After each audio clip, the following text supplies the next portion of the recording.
कि हमारा आज का टॉपिक है अंडर आइज।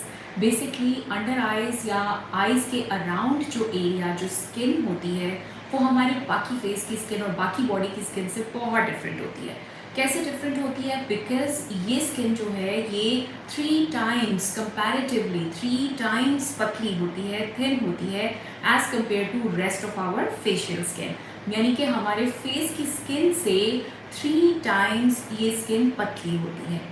क्योंकि ये ज़्यादा पतली होती है तो इसके इश्यूज भी डिफरेंट होते हैं और जल्दी भी होते हैं कंपैरेटिवली बाकी स्किन की निस्बत। ठीक है, अच्छा, इसमें आज के टॉपिक में हमने दोनों चीज़ें कवर करनी है। जी हाँ, हम इसमें जो डार्कनेस है वो भी कवर करेंगे और उसके साथ साथ जो एंटी एजिंग या जो एजिंग से रिलेटेड हमारी आइज़ के अराउंड स्किन के ऊपर होता है और उसको कैसे करेक्ट करना है, उससे बचना कैसे है, वो सब कुछ हम साथ ही इसमें कवर करेंगे। ठीक है जी। अच्छा, सबसे पहले हम आ जाते हैं कि ज़्यादातर हमारे पास जो पेशेंट्स आते हैं और वो यंग भी होते हैं, उनमें जो टॉप पे एक इशू होता है वो होता है डार्क सर्कल्स का। जी हाँ, डार्क सर्कल्स का इशू जो है वो बहुत ज़्यादा कॉमन है, एज रिलेटेड नहीं है और है भी। और आजकल तो ये कुछ ज़्यादा ही हो गया हुआ है। द रीज़न बीइंग कि जो लोग मतलब जैसे हमने 2 साल घर के अंदर गुजारे हैं कोविड में और वो लॉकडाउन्स चलते रहे, फिर हम घरों में रहते रहे, उसमें गैजेट्स का यूज़ बहुत ज़्यादा हो गया। गैजेट्स मतलब आपके टैबलेट्स हैं, आपके मोबाइल फ़ोन्स हैं, आपके लैपटॉप्स हैं, आपके आईपैड्स हैं, ये चीज़ों का इतना ज़्यादा यूज़ हो गया कि जिसकी वजह से और फिर हमारी रूटीन्स डिस्टर्ब हो गई। हमारे पास हमें काम पे नहीं जाना होता था सुबह, या बच्चों ने स्कूल कॉलेज नहीं जाना होता था। स्टूडेंट्स बेचारे जो हैं वो घर के अंदर जो थे वो रह रहे थे और घर से ही पढ़ रहे थे। तो रात को या अपने लेजर टाइम, अपने फ्री टाइम में भी वो गैजेट्स यूज़ कर रहे थे और सुबह के टाइम जो अपनी क्लासेस ले रहे थे वो भी उन्होंने ऑनलाइन लेनी थी। तो इसका मतलब है गैजेट्स के बगैर तो पॉसिबल नहीं है, तो वो भी गैजेट्स के थ्रू ही हो रहा था। अब ये जो इशू था इसकी वजह से देखा गया कि बहुत ज़्यादा जो है वो डार्क सर्कल्स की कंप्लेन आना शुरू हो गई। डार्क सर्कल्स की कंप्लेन जो है वो इसीलिए ज़्यादा आना शुरू हो गई बिकॉज रूटीन ऐसी चेंज हुई कि उस रूटीन में रहते रहते ये सब कुछ होना शुरू हो गया। अब हम आ जाते हैं कि इसके लिए हमने देखना क्या होता है। सबसे पहले तो यही होता है कि जब डार्क सर्कल्स होना शुरू होते हैं तो लोग घर के अंदर खुद से अपनी रूटीन को चेक करते हैं, अपनी लगाने वाली चीज़ें जो कि एक डेली रूटीन की चीज़ होती है कि आपने मॉइस्चराइज करना है या आप कोई और सिरप लगाते हैं अपने फेस पे या आइज़ के अराउंड आप लगा रहे होते हैं, तो आप सबसे पहले उसको चेंज करते हैं या उसको चेक करते हैं कि आखिर इसमें क्या है या इसका क्या करना है और इसको चेंज करने की ज़रूरत तो नहीं है। तो ज़्यादातर लोग जो हैं वो ये चीज़ें भी करते हैं और होम रेमेडीज़ को भी ट्राई करते हैं। अब जब वो होम रेमेडीज़ भी ट्राई कर रहे होते हैं और साथ में कुछ और लगाने वाली अपनी रूटीन को बेहतर कर लेते हैं, उसके बावजूद उनको लगता है कि हमारे डार्क सर्कल्स जो हैं वो बेहतर नहीं हो रहे हैं, वो ठीक नहीं हो रहे हैं, तो फिर वो डॉक्टर्स के पास आते हैं। अब जब आप डॉक्टर के पास आएंगे तो डॉक्टर ने बेसिकली आपकी स्किन का एनालिसिस करना होता है। एनालाइज करना, एग्जामिन करना स्किन को बहुत ज़रूरी है। समटाइम्स कुछ लोगों में ये होता है कि उनकी जो स्किन है उसकी वो इतनी ज़्यादा एक्स्ट्रा ऑर्डिनरीली थिन होती है। वैसे तो सभी की थिन होती है, यहाँ से 3 टाइम्स जो है वो 3 फोल्ड्स थिनर होती है बाकी फेस की स्किन से, लेकिन कुछ लोगों की फेस की स्किन भी थिन होती है। तो उन केसेस में उन लोगों की जो आइज़ के अराउंड स्किन होती है वो और ही ज़्यादा पतली होती है। वो इतनी पतली होती है कि उसके अंदर से जो ब्लड वेसल्स हैं वो नज़र आ रहे होते हैं और ब्लड वेसल्स का जो अपना कलर है, जैसे वेन्स का जो है वो ब्लू कलर है, ब्लूइश ब्लू आना शुरू हो जाता है। दूर से देख के वो डार्क लगता है और बहुत हेलो सी आइज़ लगती हैं। और उसके अलावा जो है वो छोटे जो ब्लड वेसल्स हैं, कैपिलरीज जो हैं वो रेड कलर की होती हैं, उसका भी ह्यू आ रहा होता है। अब जब ये वाले शेड्स आ रहे होते हैं तो दूर से देखने में एक इल्यूजन क्रिएट होता है और वो इल्यूजन क्रिएट होता है कि बहुत ज़्यादा डार्क आइज़ हैं। ठीक है, अच्छा, इस तरह के जो पेशेंट्स होते हैं उनकी स्किन को यानी कि उनके डार्क सर्कल्स को ट्रीट करने का तरीका फ़र्क होता है। ज़्यादातर ऐसे पेशेंट्स को हम क्या कहते हैं, विटामिन के क्रीम्स देते हैं। जो विटामिन के क्रीम्स होते हैं उनमें ये अच्छी बात होती है कि वो जो स्टेगनेंट ब्लड होता है वेसल्स में उसको मूव कराती है और उसकी वजह से आपको जो ये जो शेड आ रहा होता है, एक इल्यूजन क्रिएट हो रहा होता है, वो बेहतर लगना शुरू हो जाता है। फिर एक और इस तरह से आइज़ होती है। एनालिसिस पे हम ये देखते हैं कि पेशेंट की आइज़ कैसी हैं, तो हमें पता चलता है कि पेशेंट की आइज़ जो हैं वो बहुत ज़्यादा हेलो है, यानी कि अंदर को धसी हुई आँख है। जब वो अंदर को धसी हुई आँख होती है तो उससे एक इल्यूजन क्रिएट होता है कि ये बहुत ही ज़्यादा डार्क कलर नज़र आ रहा है। ऐसे लोगों में फिलर को यूज़ करना बहुत अच्छा रहता है, क्योंकि जब हम फिलर यूज़ करते हैं और उस हेलो को फिल कर देते हैं, फिलर नीचे भी लगता है और समटाइम्स हमने यहाँ पे भी लगाना होता है, ताकि आई जो है वो ज़्यादा ओपन और ज़्यादा खुली लगे और वो अंदर को धसी हुई ना लगे। जब वो धसी हुई नहीं लगती है तो वो आपको डार्क नहीं लग रही होती है। अब हम आ जाते हैं कि कुछ लोगों में डार्क सर्कल्स जो हैं वो कैसे होते हैं। वो सिर्फ और सिर्फ ब्राउन कलर की डिसकलरेशन या पिगमेंटेशन ही होती है, यानी कि प्रॉपर ब्राउन कलर की पिगमेंटेशन ही होती है। ऐसे लोगों में हम डिफरेंट तरह के सिरम्स यूज़ करवाते हैं, डिफरेंट तरह की क्रीम्स यूज़ करवाते हैं।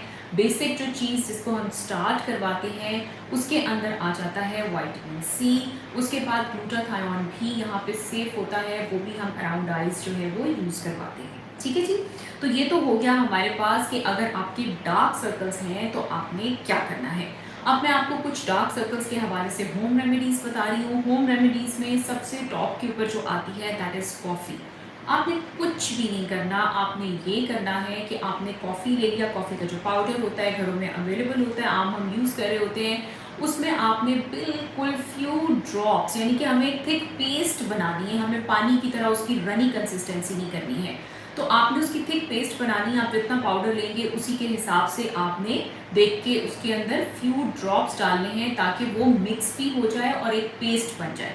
उसको आपने आराम से यहाँ पे लगा लेना है। ठीक है, उसको आप यहाँ पे भी लगाएंगे, इधर भी, और आइज़ के ऊपर भी लगा लेंगे। ये आप ऑल अराउंड दी आई जो है वो उसको लगा लेंगे और उसको जो है वो एटलीस्ट 15 to 20 मिनट्स के लिए छोड़ दें। उसके बाद आपने गरम, हल्का नीम गरम पानी लेके कॉटन को उसके अंदर डिप करके उसके थ्रू इसको उतारना है। ये रगड़ रगड़ के आपने बिल्कुल नहीं उतारना, क्योंकि अगर आप ऐसे करेंगे तो आपकी आइज़ की स्किन जो है वो बहुत ज़्यादा ड्राई और आपको डैमेज फील होगी। उसके बाद एक और बहुत अच्छी चीज़ जो है वो है खीरे का जूस। खीरे का जूस जो होता है उसके अंदर कोई इरिटेशन कॉज करने वाली चीज़ नहीं होती है, प्लस उसके अंदर विटामिन ई बहुत ज़्यादा होता है और ये हेल्प करता है आपकी ये जो डार्क सर्कल्स हैं इनको कम करने में और आपकी आइज़ को फ्रेशन अप करने में। तो आपने कुछ नहीं करना, आप खीरे को अच्छी तरह पानी से धो लें, पानी से वॉश करने के बाद फिर उसको ड्राई कर लें, ड्राई करने के बाद उसको कद्दूकश कर लें और ग्रेट करने के बाद उसका जो है वो आप पानी छान लें। अब आपके पास जो है एक फ्रेश और प्योर क्यूकम्बर का जो है वो वाटर या जूस, जो भी आप कहना चाहते हैं, वो आ गया। अब आपने इसको क्या करना है कि आपने कॉटन को इसमें डिप करना है और उसके बाद आप यहाँ पे लगा लेंगे, अच्छी तरह लगा लें और उसको लगा रहने दें एटलीस्ट फॉर 30 मिनट्स, आधे घंटे के लिए लगे रहने दें। और फिर हल्के नीम गर्म पानी में आपने कॉटन को डिप करके उसी तरह इसको उतार देना है। ऐसे ऐसे करके आपने ना कोई चीज़ लगानी है और ना ही आपने उतारनी है। ठीक है, इसके अलावा क्या होता है, इसके अलावा ग्रीन टी, क्योंकि बहुत अच्छा और बहुत पोटेंट एंटीऑक्सीडेंट होता है, ग्रीन टी भी बहुत अच्छी रहती है इसके लिए। बहुत सिंपल है, जैसे आप पानी गर्म करते हैं उसके अंदर ग्रीन टी डाल देते हैं, फ्रेश ग्रीन टी बनाएं और फिर उसको थोड़ा सा निकाल लें और उसको ठंडा कर लें और फिर उसके अंदर कॉटन जो है वो डिप करके और उस कॉटन से जो है वो आपने इसको लगा देना है ऑल अराउंड योर आई और इसको लगा रहने दें और तकरीबन जो है वो आधे घंटे के लिए लगा रहने दें और फिर इसको हल्के नीम गर्म पानी से आप उतार देंगे। ठीक है, अच्छा, आपको मैं थोड़ा सा ये बताना चाहती हूँ कि मूवमेंट क्या होनी चाहिए जिसके थ्रू आप कोई भी चीज़ लगाएंगे। जो भी चीज़ आपने लगानी है उसको आपने इस तरह से लगाना है, आउटवर्ड एंड राउंड। ठीक है, आउटवर्ड एंड राउंड आप इसको लगाएंगे। आंख के अंदर जाने के लिए तो जाहिर है कोई भी चीज़ सेफ नहीं है, तो आपने इस तरह से आउटवर्ड एंड राउंड, और ये छोटी उंगली में सबसे कम प्रेशर होता है, तो इट्स बेटर कि आप इसको ही यूज़ करें। ठीक है, जब आपने कोई एप्लीकेशन लगानी है उसके लिए भी आप इसी को यूज़ करेंगे, और अगर जिस तरह मैं आपको बता रही हूँ कोई होम रेमेडी करनी है और आप लगाना चाहते हैं या कोई चीज़ उतारना चाहते हैं आंखों के ऊपर से, तब भी आपने यही तरीका रखना है कि छोटी उंगली के ऊपर जो भी लिया वो लिया और उसके बाद उसको आउटवर्ड एंड राउंड किया। ऐसे ऐसे भी आप लगा सकते हैं, जैसे कोई सीरम लगाना है वो आप इस तरह से भी लगा सकते हैं। ठीक है जी। अच्छा, अब मैं आपको बताती हूँ कि हमारे पास चीज़ें क्या क्या हैं। जैसे मैंने आपको बताया कि सबसे पहले तो विटामिन सी जो है वो इसके लिए बहुत अच्छी रहती है। तो विटामिन सी जो है, ये विटामिन सी का सीरम मैं आपको दिखा रही हूँ। This serum is very nice because ये जो है ये ऑयल बेस्ड है और ज़्यादातर लोगों को लगता है कि उनकी स्किन यहाँ से ड्राई भी हो जाती है अराउंड आइज़, तो ये दोनों चीज़ें कॉम्बैट करेगा, ठीक है। उसके बाद मैं आपको 2 कंसिस्टेंसी के अंदर विटामिन सी दिखा रही हूँ, ठीक है। ये 5% है और ये जो है ये 15% है। हम ऐसे भी कर सकते हैं कि हम 5 से यानी कि लो पोटेंसी से शुरू करें और हाई पोटेंसी पे जाएं, और ऐसे भी कर सकते हैं कि हाई पोटेंसी पे जाएं, स्टार्ट करें और लो पोटेंसी से उसको मेंटेन करें, ठीक है। अच्छा, उसके बाद ये मैं आपको विटामिन के की क्रीम दिखा रही हूँ। ये बहुत काम की चीज़ है, क्योंकि जैसे मैंने आपको बताया कि जिन लोगों की स्किन बहुत ज़्यादा पतली होती है और उसके अंदर से वेसल्स नज़र आ रहे होते हैं, और उन वेसल्स का ह्यू जो है वो एक इल्यूजन क्रिएट कर रहा होता है पिगमेंटेशन का, उन सब लोगों के लिए विटामिन के बहुत अच्छी है, ठीक है। अच्छा, उसके बाद जो है जिन लोगों की स्किन पतली होती है अराउंड आईज, उसके अंदर एक और प्रॉब्लम ये होती है कि इतनी पतली है, उसका करें क्या। तो उसके लिए ये कोलेजन का सीरम है। कोलेजन इलास्टिन जो है वो हमारी स्किन का सीमेंट है, ठीक है। स्किन की जो मेन, आप समझ लें, जो मेन फैक्टर्स हैं जो कि स्किन बनाते हैं वो यही हैं। तो ये बहुत ज़्यादा हेल्पफुल है, इसको लगाना बहुत ज़्यादा हेल्प करता है, और वो बहुत अच्छा रहता है कि आप इसको यूज़ कराएं उन लोगों को जिनकी स्किन बहुत ज़्यादा थिन होती है अराउंड आइज, ठीक है। अच्छा, अब मैं आपको दिखाने लगी हूँ 2 ग्लूटाथायोन की क्रीम्स। वो मैं इसलिए दिखा रही हूँ कि जिन लोगों की प्रॉपर ब्राउन कलर की डिसकलरेशन या पिगमेंटेशन होती है, उनको आप ग्लूटाथायोन दे सकते हैं लगाने के लिए अराउंड आइज, ठीक है। तो ये दोनों सेफ हैं, ये ग्लूटामैक्स के नाम से है या एक्टिवाइट के नाम से है। इन दोनों का मेन इंग्रेडिएंट जो है वो ग्लूटाथायोन है। ये आप अराउंड आइज यूज़ कर सकते हैं विदाउट एनी क्या कहते हैं harmful effect around your eyes, ठीक है।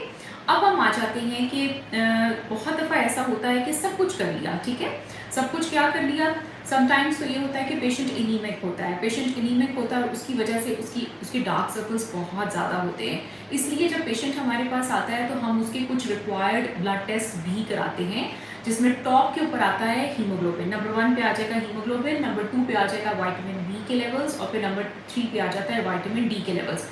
ये मैंने उन 3 टेस्ट के नाम लिए हैं और मैंने ऑर्डर वाइज ही लिए हैं जो कि हीलिंग कराने में हेल्पफुल होते हैं। वो आ जाते हैं जी विटामिन बी, उसके बाद जो कि बहुत एसेंशियल्स में आता है दैट इज़ हीमोग्लोबिन, और नंबर 3 पे आता है विटामिन डी। विटामिन डी जैसे आपको पता है कि हमारी बॉडी की इम्यूनिटी को अच्छा करता है, हमारी बॉडी की इम्यूनिटी या रेजिस्टेंस उसका बेहतर होगा तो डेफिनेटली हमारे जो डार्क सर्कल्स हैं वो बेहतर रह सकेंगे, या स्किन जो है वो बेहतर काम कर सकेगी, ठीक है। तो ये हो गया। बहुत सारे लोग ऐसे होते हैं कि जो फिर जिनको सप्लीमेंटेशन की ज़रूरत होती है, तो साथ में हम खाने के लिए टेस्ट करवा लिए, और टेस्ट कराने के बाद फिर हम खाने के लिए जिस मेडिसिन की या जिस सप्लीमेंट की ज़रूरत होती है वो भी देते हैं, ठीक है। अब हमने ये भी कर लिया, जो हमें खाने की ज़रूरत थी या जो टेस्ट कराने थे वो भी करा लिए, जो हमने लगाने के लिए देना था एप्लीकेशंस वो भी दे दिए। अब नहीं ठीक हो रहा, अगर ठीक नहीं हो रहा तो फिर हम क्या करते हैं, जो सबसे बेस लाइन आप समझ लें या सबसे इनिशियल चीज़ हम करते हैं दैट इज़ सीरम इन्फ्यूजन्स, ठीक है। जब आप कोई चीज़ लगाते हैं तो उसकी एब्जॉर्प्शन एक हद तक हो सकती है, 100% एब्जॉर्प्शन उसकी नहीं हो पाती है, लेकिन जब हम इन्फ्यूजन्स देते हैं मेडिसिन की तो उससे ये होता है कि जो आपकी एब्जॉर्प्शन होती है वो क्या कहते हैं मैनी फोल्ड्स जो है वो बढ़ जाती है, और जब वो इतनी अच्छी होती है तो फिर आपको रिजल्ट भी ज़्यादा मिलता है। प्लस जिन लोगों की आइज़ जो हैं वो प्रॉपर पिगमेंटेड ब्राउन कलर की डिस्कलरेशन होती है, उनमें हम ये भी चाहते हैं कि जो डेड लेयर ऑफ स्किन है वो उतरे, वो हट जाए। जिस वक्त वो उतरती है तो एप्लीकेशंस की एब्जॉर्प्शन भी अच्छी होती है, और ये मेथड इटसेल्फ भी आपको रिजल्ट देता है, ठीक है। उसके बाद आ जाता है कि और हम क्या करते हैं, इसके अंदर आ जाता है कार्बोक्सी थेरेपी। कार्बोक्सी थेरेपी में ऑक्सीजन जो है वो इन्फ्यूज़ की जाती है आइज़ के अराउंड। जब वो इन्फ्यूज़ करते हैं तो आप देखेंगे कि ऑब्वियसली एक बहुत ही अच्छा और फ्रेश लुक और फ्रेश आपकी स्किन को जो है वो एक क्या कहते हैं लुक मिलेगा, और वो इसीलिए आता है कि आपको फ्रेश ऑक्सीजन दी जा रही होती है, ठीक है। ये बहुत ज़रूरी या बहुत अच्छा मेथड रहता है ऐसे लोगों के लिए जिनकी ऑल अराउंड दी आइज़ जो है वो ब्राउन कलर की डिस्कलरेशन है, ठीक है। फिर उसके बाद आ जाता है कि हम क्योंकि साथ साथ एजिंग की बात भी कर रहे हैं, एजिंग अराउंड दी स्किन, ठीक है, स्किन के अराउंड आइज़ के अराउंड जो स्किन है उसकी एजिंग के बारे में बात कर रहे हैं, तो हमें ये पता होना चाहिए कि क्योंकि ये स्किन थिन होती है तो इसके ऊपर फाइन लाइंस भी जल्दी पड़ती हैं, ये ड्राई आउट भी ज़्यादा होती है, सेंसिटिव भी ज़्यादा होती है, और उसके साथ साथ ठीक है ये जो है ऑब्वियसली इसके अंदर जो है वो रिंकल्स पड़ने का चांस भी होता है। फाइन लाइंस तो वो होती हैं जो कि बिल्कुल आपने क्रिंकल शिफॉन के कपड़े की तरह जो आपको नज़र आ जाए वो, और जो रिंकल्स होते हैं वो आपको एक्सप्रेशन के साथ पड़ रहे होते हैं कि आप हंस रहे हैं, खा रहे हैं, तो साथ में जो है वो आपको रिंकल पड़ रहा है। इन सब चीज़ों से अगर हम बचना चाहते हैं तो उसके लिए बहुत ज़रूरी होता है कि टाइमली आप एंटी एजिंग आई क्रीम्स जो हैं वो लगाना शुरू कर दें। अब मैं आपको दिखाने लगी हूँ एक ये एज करेक्टर आई सिरम। ये जो सिरम है ये 4 चीज़ों के लिए काम करता है, ठीक है। इसके अंदर फाइन लाइंस हैं, रिंकल्स हैं, डार्क सर्कल्स हैं और पफी आइज, ठीक है। ये इन 4 चीज़ों के लिए काम करता है और ब्रिलियंट है। किसी भी स्किन टाइप वाले को आप ये दे सकते हैं। बहुत ही एक्सेलेंट प्रोडक्ट है, आउटस्टैंडिंग रिजल्ट्स देता है और मेंटेनेंस के लिए भी आप इसको यूज़ करवा सकते हैं, ठीक है। अच्छा जी, उसके बाद मैं आपको दिखा रही हूँ कि स्किन जो है वो पतली भी होती है और एज और टाइम के साथ जो है वो ढलकना शुरू हो जाती है, तो हम टाइटनिंग चाहते हैं। अब जो मैं आपको दिखा रही हूँ क्रीम, ये जो है ये बेसिकली टाइटनिंग करती है। ये आइज़ के अराउंड आप लगाना शुरू करेंगे तो ये टाइटनिंग करना शुरू करती है या आपकी स्किन को मेंटेन कराने में बहुत ज़्यादा हेल्प करेगी, स्किन ढलकेगी नहीं आपकी यहाँ से, ठीक है। तो ये बेसिकली टाइटनिंग के लिए यूज़ होती है। फिर हम आ जाते हैं कि जो क्रिंकल शिफॉन की तरह हम देख रहे हैं कि जी रिंकल्स या फिर फाइन लाइंस बहुत सारी हो रही होती हैं एज के साथ, टाइम के साथ, तो फिर ये फिलर वाली क्रीम मैं आपको दिखा रही हूँ। ये फिलर वाली क्रीम जो है ये बहुत ज़बरदस्त रहती है और ये हम यूज़ करवा सकते हैं एज ए मेंटेनेंस भी और एज ए ट्रीटमेंट भी। लेकिन याद रखें कि जिस वक्त आपको रिंकल्स पड़ चुके हैं और फिर आप डॉक्टर के पास आएंगे तो फिर चीज़ें लगा के हम उसको डिले नहीं कर सकते या चीज़ें लगा के उसको हम करेक्ट नहीं कर सकते। फिर उसकी करेक्शन जो है वो डेफिनेटली किसी ना किसी प्रोसीजर के थ्रू ही करनी पड़ती है। अब हम आ जाते हैं कि प्रोसीजर्स जो हैं वो क्या क्या होते हैं इस जगह के ऊपर। सबसे बड़ी चीज़ तो ये हो रही होती है कि ज़्यादातर लोग जो होते हैं, ये बहुत कॉमनली देखा गया है कि पफी आइज़ बहुत रहना शुरू हो जाती हैं, ठीक है। यहाँ पर मोटे मोटे जो है वो पफ्स बने हुए होते हैं आई के नीचे और वो रहते हैं हर वक्त। ये एज रिलेटेड होते हैं और इसको ख़त्म करने के लिए डी पफ करने के लिए इंजेक्शंस होते हैं, ठीक है। I am not talking about fillers, I am not talking about any brightening injections, मैं बात कर रही हूँ डी पफिंग इंजेक्शंस की, ठीक है। ये इंजेक्शंस जब हम लगाते हैं तो जो पफी एरियाज़ होते हैं वो डी पफ हो जाते हैं। जब आप उसको डी पफ करते हैं तो आप देखेंगे कि पूरे का पूरा लुक ही चेंज हो जाएगा और वो जो पफी आइज़ हमें बुरी लग रही होती हैं वो कवर हो जाएंगी, ठीक है। और ये एक ही दफ़ा आपने इसके सेशंस लेके ख़त्म कराना होता है और ये दोबारा नहीं होती और इसकी आपको मेंटेनेंस नहीं करनी पड़ती।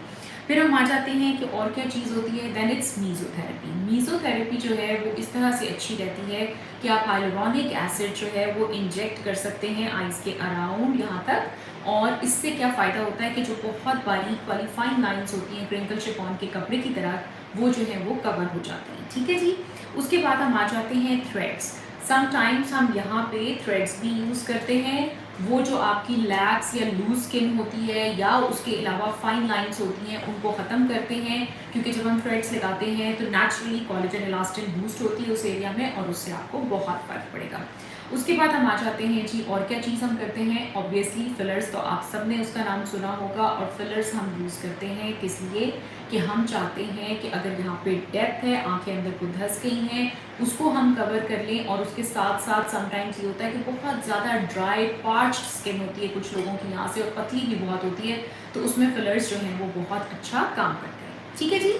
तो ये थी हमारी कुछ चीज़ें जिसमें मैंने आपको होम रेमेडीज़ भी बताई हैं और उसके साथ साथ मैंने आपको ये भी बता दिया है कि पहले हम आपका एनालिसिस करके जब आप डॉक्टर के पास जाएंगे तो हम आपको एप्लीकेशन से ही स्टार्ट कराएंगे। लेकिन अगर एप्लीकेशंस यूज़ करने के बावजूद या सप्लीमेंट्स यूज़ करने के बावजूद जो है वो हमें फ़र्क नहीं पड़ता, तो फिर ऑब्वियसली हम क्लिनिकल बेस्ड प्रोसीजर्स जो हैं उनकी तरफ जा सकते हैं जी। अब आपके क्वेश्चंस पढ़ना शुरू करते हैं।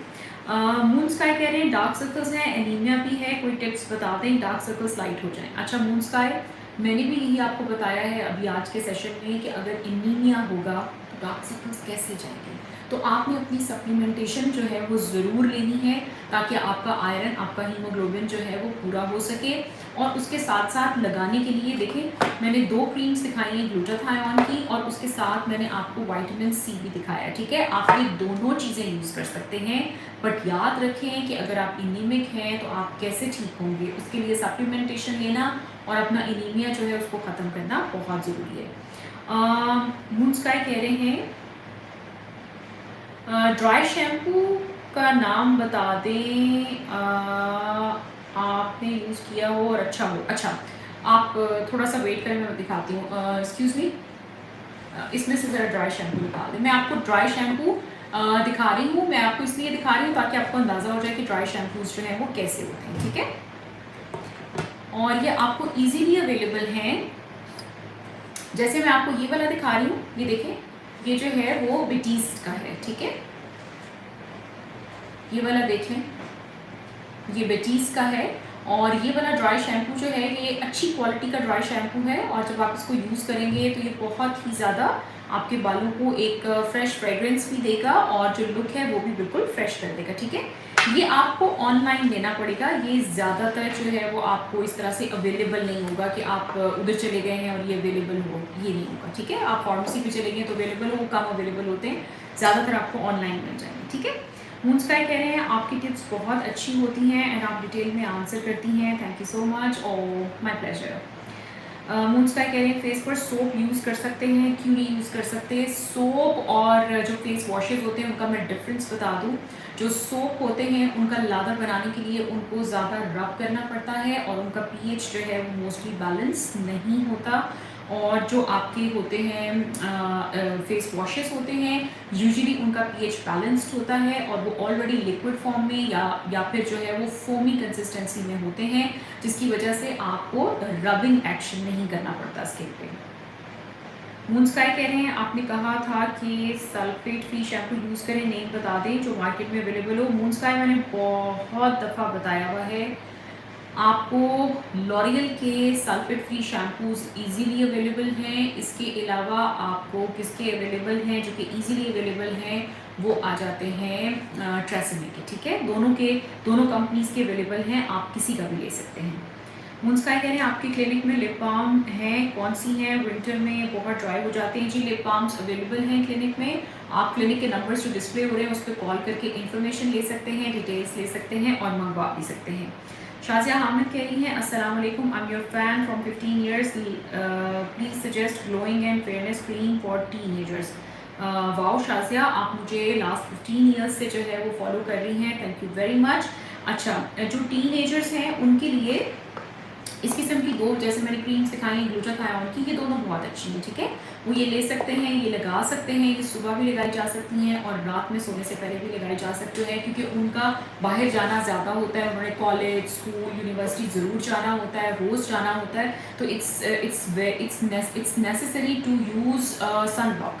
अगर वो डे में सन प्रोटेक्शन नहीं रखेंगे तो कोई भी जितनी भी अच्छी क्रीम लगा लें फिर स्किन जो है वो फ्रेश नहीं रहेगी, ठीक है। तो सन ब्लॉक ज़रूर लगाएं। मून स्काई कह रहे हैं फर्स्ट डोज वैक्सीनेशन के बाद सेकंड डोज 1 मंथ से कितना डिले और कर सकते हैं। इट्स बेटर कि आप उसको डिले ना करें, और 23 टू 28 डेज़ का स्पैन होता है उसमें आप लगवा लें। लेकिन अगर लेट भी हो गए हैं तो प्लीज़ जितनी जल्दी जा सकते हैं जाएं और अपनी वैक्सीनेशन की सेकेंड डोज लगवा लें, ठीक है। हसनैन मुगल कह रहे हैं अस्सलाम वालेकुम मैम, कैसी हैं आप। मैं बिल्कुल ठीक हूँ हसनैन। मैम मुझे आजकल बहुत एक्नी हो रही है, एजोमैक्स टैबलेट ले सकती हूँ 5 दिनों के लिए।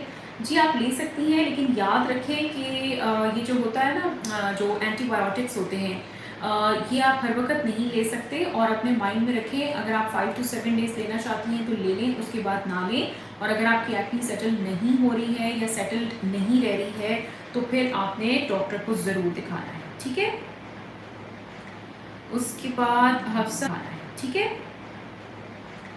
उसके बाद हफ्सा उबैर कह रही हैं एक दिन सनब्लॉक ना लगाने के साइड इफ़ेक्ट को एक नाइट क्रीम जो सन टैन रिमूव करती है वो कैंसिल आउट कर सकते हैं, जो हम रोज़ रात को लगाते हैं, जो भी हम यूज़ कर रहे हो रात को। जी आप कर सकते हैं। देखिए ये डिपेंड करता है कि डैमेज कैसा था। पता चले कि आप जो है वो हाइट के ऊपर माउंटेन्स पे गए हुए थे और सड़ गई है स्किन, फिर तो एक रात में ठीक नहीं होगी, ठीक है। और अगर आप बीच पे गए हुए थे और वो बर्न हो गई है तो तब भी एक रात में ठीक नहीं होगी, राइट। वजीहा इरफान कह रही है ma'am to body wash and body moisturizer बता दें। वजीहा इरफान कह रही है ma'am to body wash and body moisturizer बता दें। अच्छा वजीहा, जो हमारे पास होते हैं यूजुअली फिर वो बहुत एक्सपेंसिव या थोड़े से एक्सपेंसिव होते हैं कंपैरेटिवली, तो आप कोशिश करें कि जिनका पीएच बैलेंस हो, जो मॉइस्चराइजिंग हो, वो सर्दियों में अच्छे रहेंगे, वो आप यूज़ कर लें जो आप खुद से ख़रीदना चाहती हैं। अगर आप क्लिनिक से लेना चाहती हैं तो फिर आप क्लिनिक के नंबर्स डिस्प्ले हो रहे हैं उस पर कॉल कर लें, कॉल करके उनसे आप डिटेल्स ले लें, और अगर मंगवाना चाहते हैं तो मंगवा भी सकते हैं।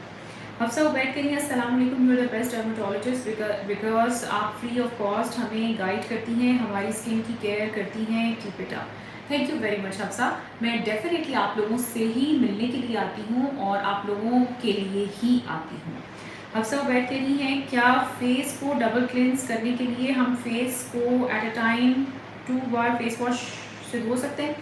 डबल क्लिनजिंग करने का तरीका ये नहीं है कि आप 2 दफ़ा फेस वॉश से वॉश करेंगी तो वो डबल क्लिनजिंग होती है। डबल क्लिनजिंग का मतलब ये होता है कि 2 तरह के क्लिनजर्स को यूज़ करके क्लिनजिंग करना, और क्लिनजिंग हमेशा फेस वॉश करने से पहले ही की जाती है।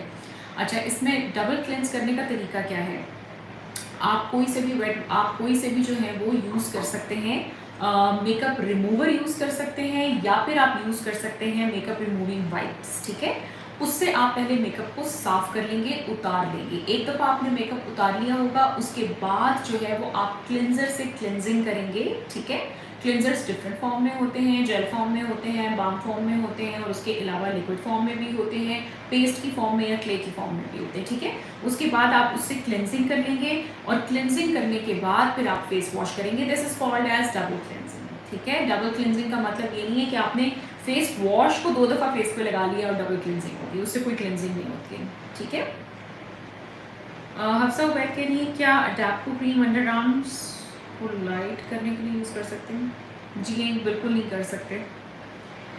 ज़ैनब अहमद कह रही हैं I always answer the question rightly but not won a single time, hoping to see my name as lucky winner someday. Sure, आप बार बार आंसर भेजें, क्योंकि जो मैंने लास्ट टाइम क्वेश्चन पूछा था उसकी बैलेटिंग हमने इस वीक में कर देनी है, और फिर मैं जो कमिंग वीक के अंदर सेशन होगा उसके अंदर विनर को अनाउंस कर दूंगी, ठीक है। मैं फिर से एक दफ़ा क्वेश्चन पूछ लेती हूँ। मैंने पूछा था कि जो वाइटनिंग पिल्स होती हैं उसका जो मोस्ट कॉमन इंग्रेडिएंट है उनमें क्या होता है, ठीक है। आपने उस इंग्रेडिएंट का नाम बताना है। हफ्सा उबैद के लिए मैक्सटिव फेस वॉश और मैक्सटिव क्रीम अपने पेशेंट्स को रिकमेंड करती हैं क्या? नहीं जी, मैं ये दोनों चीज़ें रिकमेंड नहीं करती। ज़ैनब अहमद कह रही हैं I admire your dedication to come live every week despite being busy all the week, but मुझे आप लोगों से बात करके और मुलाकात करके अच्छा लगता है।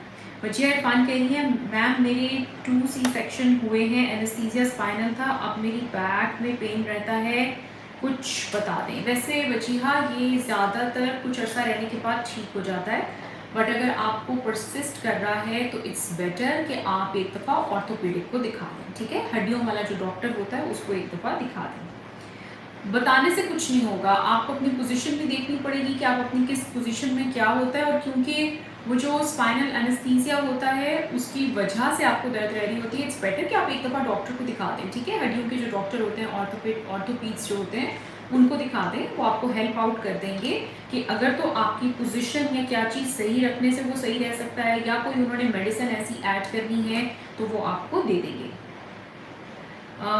हफ्सा उबैद के लिए बालों को सिल्की एंड स्मूथ करने के लिए कोई अफोर्डेबल सीरम बता दें। अच्छा जी, मैं अभी दिखाती हूँ। एक्सक्यूज मी, दोनों ले आए, कैराटॉक्स वाला भी ले आए और दूसरा बैक ब्रेस जो है वो भी ले आए।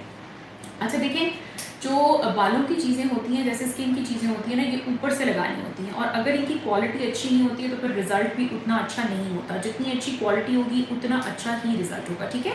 मैं आपको यहाँ पे 2 सीरम्स दिखाने लगी हूँ जो कि आप वेट हेयर पे यूज़ कर सकते हैं, ठीक है। ये देखें, ये बहुत अच्छी क्वालिटी का है और ये एक्सपेंसिव नहीं है ज़्यादा, ठीक है। अब ये बहुत अच्छी क्वालिटी का है और ये एक्सपेंसिव थोड़ा ज़्यादा है, आप दोनों में से कोई भी यूज़ कर सकते हैं, ठीक है। क्लिनिक पे अवेलेबल है, और अगर आपको इनकी डिटेल्स चाहिए हो या और कोई इन्फॉर्मेशन चाहिए हो तो क्लिनिक के नंबर्स जो हैं वो डिस्प्ले हो रहे हैं, उस पर आप कॉल कर सकते हैं। हसनैन मुगल कह रहे हैं अस्सलाम वालेकुम मैम। जी वालेकुम अस्सलाम। हफ्सा उबैद के लिए enjoy your every session, thank you very much Hafsa. Hasnain Mohan कह रहे हैं अस्सलाम वालेकुम मैम, बीसी कंपनी की पील और एक्सफोलिएट का प्रोडक्ट क्या मतलब इकट्ठे यूज़ कर सकते हैं? एक टाइम में यूज़ करने के लिए कह रहे हैं जी, एक टाइम में भी यूज़ हो सकता है। एक टाइम में जब यूज़ करना होता है तो उसका तरीका क्या होता है?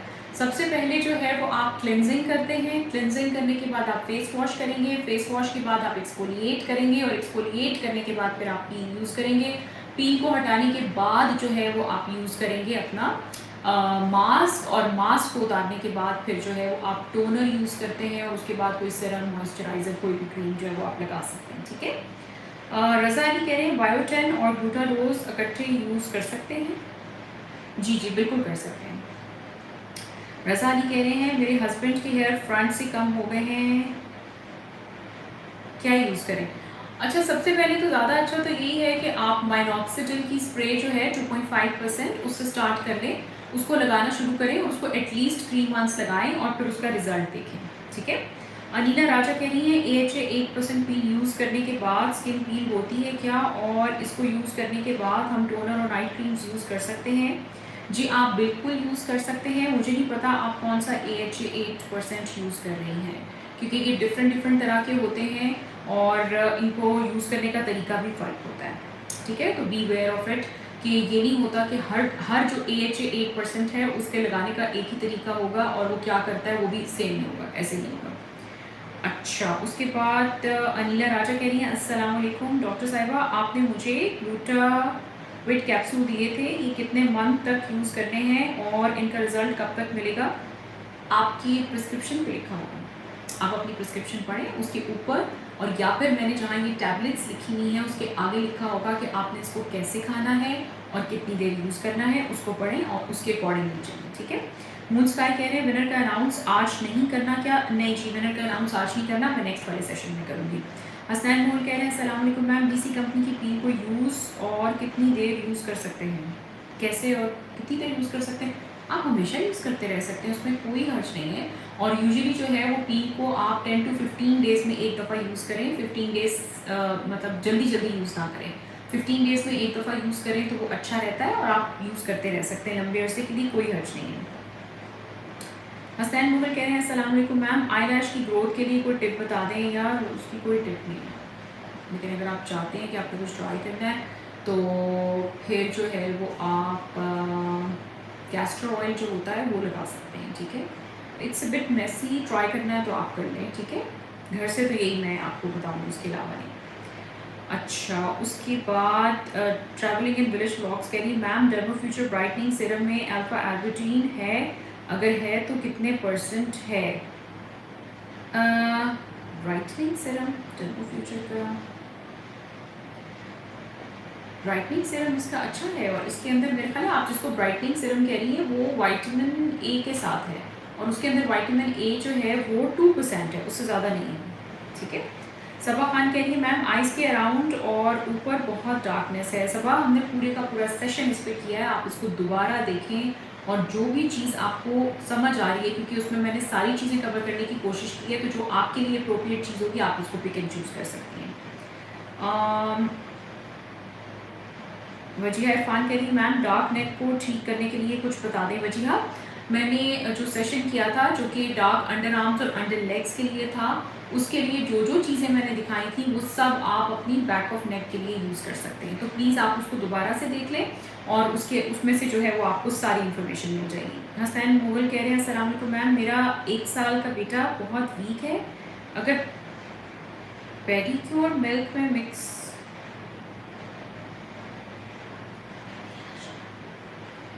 मिल्क में अच्छा पीडियाश्योर मिल्क में मिक्स करके दे सकते हैं, क्या ये यूज़फुल है? और उसे बच्चों के लिए पेरेंट्स ऐसे बच्चों के लिए पेरेंट्स क्या करें? इस बारे में हम पेरेंट्स बहुत परेशान हैं।